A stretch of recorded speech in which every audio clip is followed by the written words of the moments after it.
Hey, this is John with Johnny DevCraft, and I'm going to go ahead and show you the XCF framework today. I'm going to show you some of the pros and cons of using it and why you might want to choose it for your next line of business application. So here at Johnny DevCraft, we're pretty ingrained in DevExpress components. We license our developers and engineers to use DevExpress. And that makes it really quick and easy for us to build applications. Some very robust line of business applications that would generally cost you, anywhere from $50,000 to $100,000 to build. We can generally build those for a fraction of the cost. So, what are some of the downfalls of this, though? Well, really, there's three types of applications that you get. And for the most part, they all have the same kind of look and feel. So I'm going to go through those applications, show you those looks and feels, and kind of show you some of the things that you get with this. So once again, one of the biggest downsides to using DevExpress is the application itself has a general look and feel. So I'm going to start with the Windows application. So when you build a project, we get two different projects out of this. We get a web version and a Windows version, and we can we can do some complex setup for that Windows client depending upon your needs. But we're going to go ahead and switch over to the Windows version real quick. I'm going to start it up. I've done very little customizing. This is my demo app. I spent about 4 hours making this app. It's not very complex. It's going to feel like there's a lot here, but there's so much that we get out of the box. Right there when we signed on, that's one of the things that we get out of the box. We can customize that if we want, but and you'll see some of that. But out of the box, right there, we've got the basic application. So you open this, and by default, you're going to see that this is a tabbed view. So if I open up projects here, I can see that I've got two projects. One's in new status, one's in active development. So if I look at the one in active development, I can see all these different tasks that I need to complete, and that I've got one that's not complete here. What makes this really cool is, I've got this design. I can restructure what this looks like. I can move these fields around, make them different sizes. I can hide fields, like for instance this record ID here. Generally, you're not going to care about this, and so I generally hide this on my views. But I haven't really spent a lot of time cleaning this up. But it's very easy for me to clean it up. So let's just switch over here to the model editor, and we'll look at this view. Let's go into the projects detail view, and I'll look at the layout, and it's so easy to come in here and work on this work. So I'm going to take this, I'm going to customize this layout. Like I said, I want to hide this entire item. We're just going to hide the item, and then we'll pull this out too. So that gives us a date started, and we'll put the name up there. Put the name and the type side by side. And we'll get the start date and the status. And that's pretty much it. So I'm going to go down here, and we'll click off this.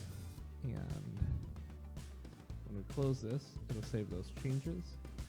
And very quick, very easy. As soon as I do this, I will save this. I'm going to push these differences back up. And we'll close this and save the changes. There we go. And when we do, there we go. I've kind of redesigned how this looks, and I did it in just a few seconds. So really quick and easy to develop this application, change the look and feel, how things operate. I can change the fonts that are used, some of the colors. Right from the panel here, I can come in here and switch to different themes that provide me different views of the data. So we can set these so that you have a specific view for your application on your device, and that application view can be hard coded so that your users can't change it if you'd like to do that. Really, it's just kind of up to you what you want to do with this.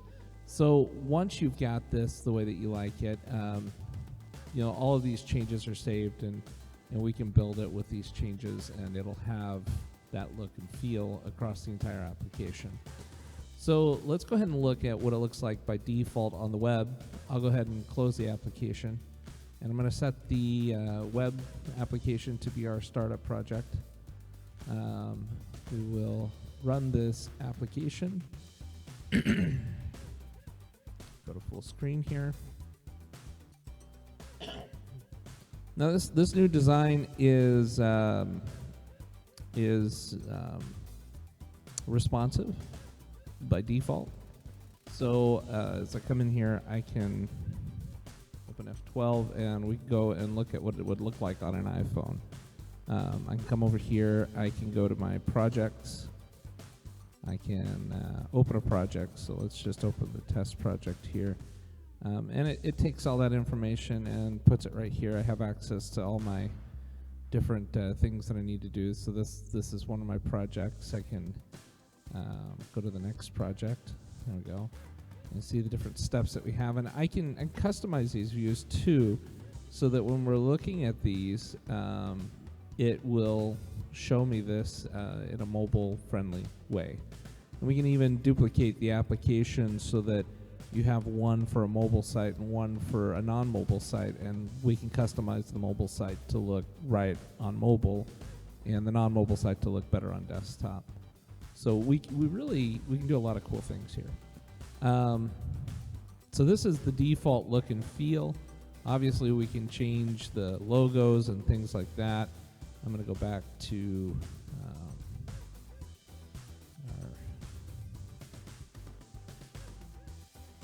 there we go.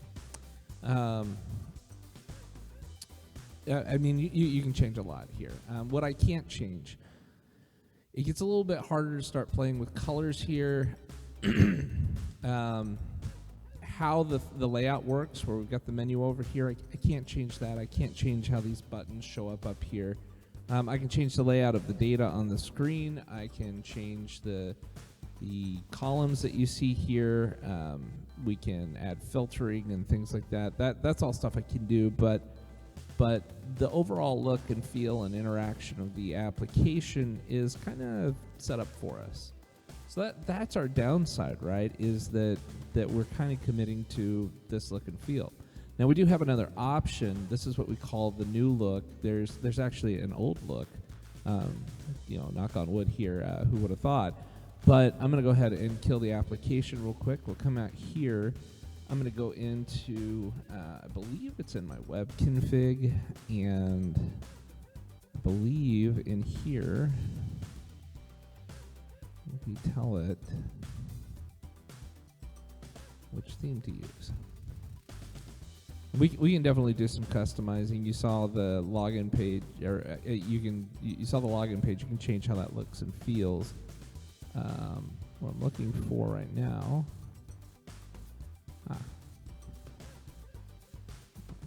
Compression, resource loading, resources module.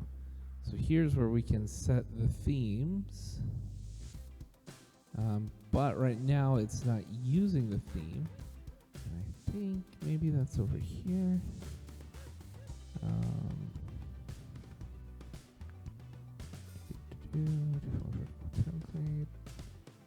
Switch to new style. So this right here is what controls the style. So we'll just turn this off and start the application again. And we will get the old style. So the problem with the old style is not by default going to be mobile responsive. So this works great on a desktop. Doesn't work so great anywhere else. You actually, this looks okay on a tablet too. So if I Control F12 or function F12, my bad, and we switch to a tablet view, let's say iPad Pro. It's not bad. Is it perfect? No. I mean it's not, but not bad. We can come in here, we can open our test project, and we can see our layouts. We can change our themes. We've got a few different themes to work with. There's actually some really cool holiday themes that we can theme it on holidays, so that on a specific holiday it loads up a specific theme. You've got a lot of different options here. What I can't change, once again, I can't change this button setup up here. I can't change this navigation menu. What you're seeing here inside this view, we can change the layout, but what a table looks like, not so much. I mean, there's some things I can change, some things that I can't, but what this allows us to do is very rapidly build an application. We can obviously change our logo up here. We can put your company's logo on here. We can even set up some custom theming. And you know, we charge a little bit extra to do that, because when you start doing custom themes, it takes a lot of time and effort. But you know, there's things about this that we can change. Some things that aren't so easy. So those are our three really good looks, and I've kind of shown you how we can design out these pages. Now I want to talk a little bit about logic. So I've got about 4 hours that I've spent working on this app, and it can do some pretty cool things. I think it can do some pretty cool things. So right off the bat, I'm going to go ahead and show you that I've got these project types. And I've created one project type called Test1.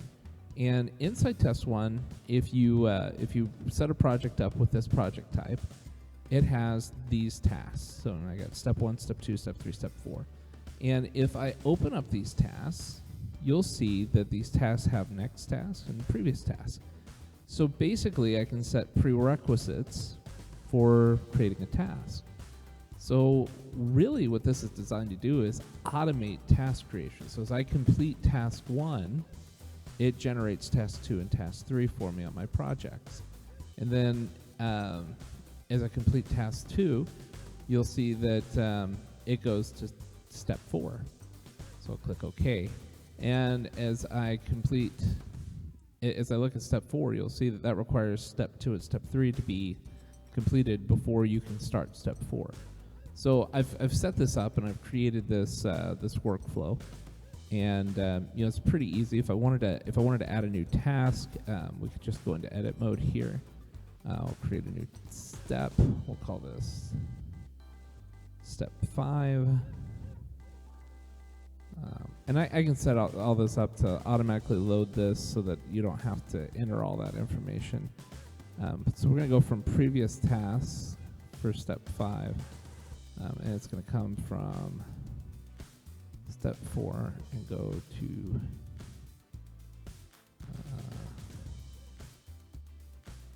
let's see.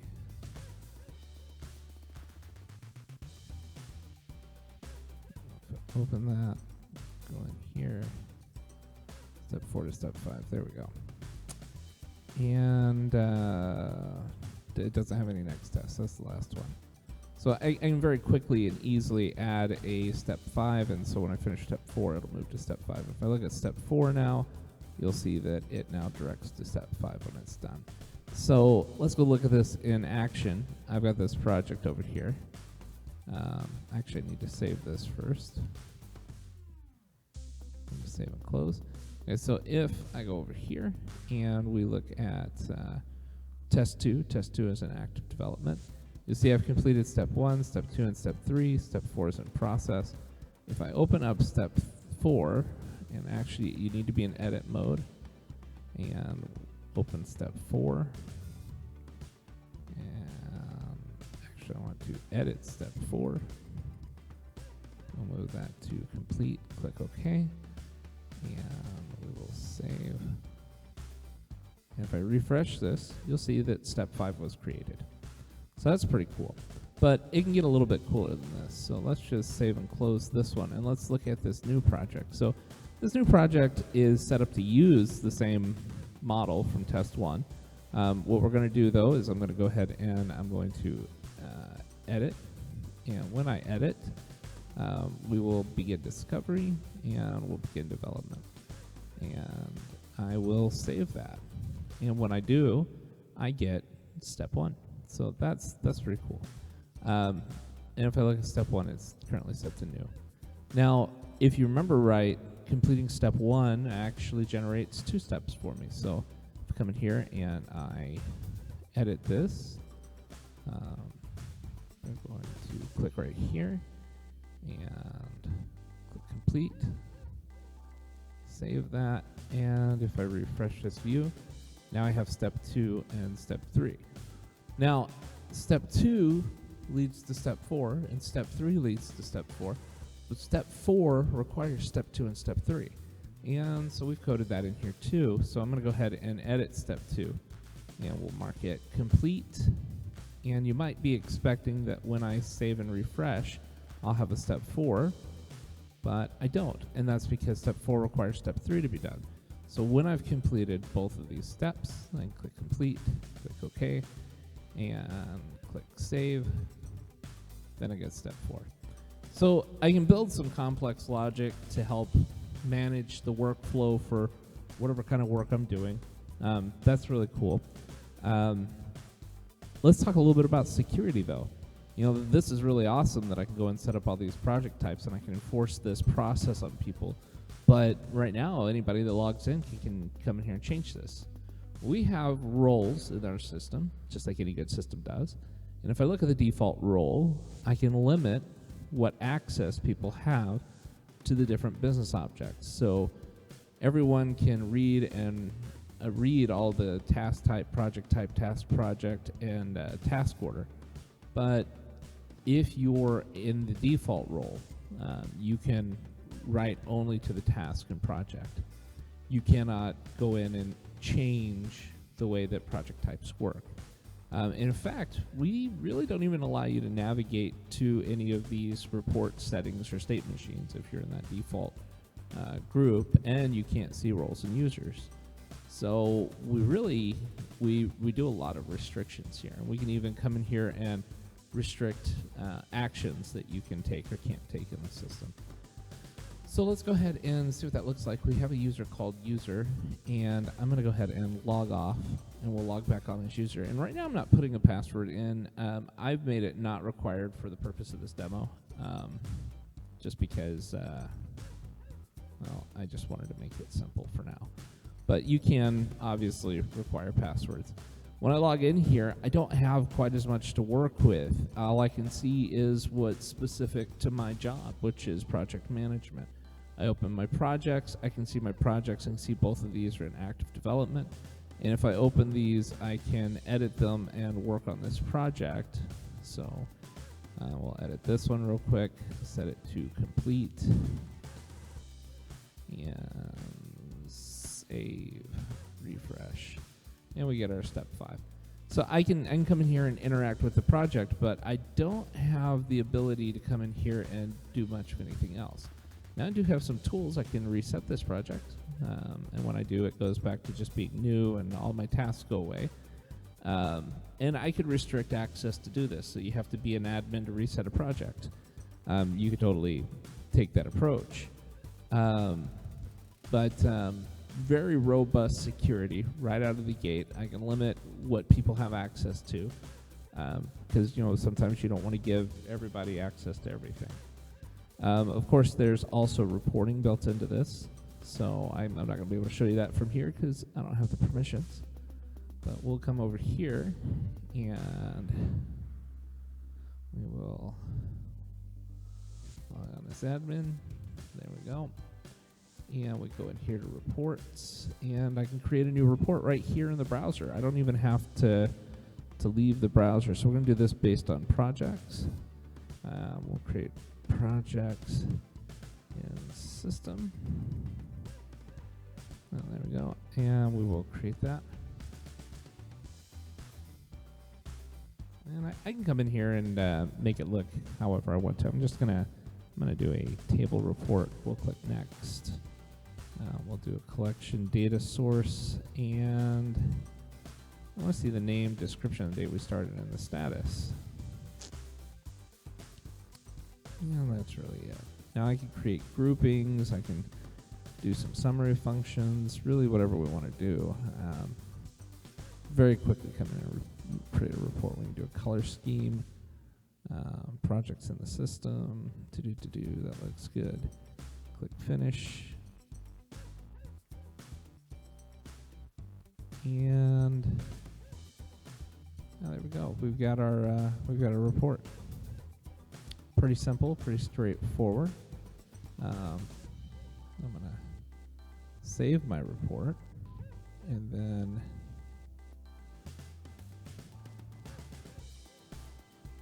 let's go to responsive. Actually, you know what, let's turn off that, and we'll save that.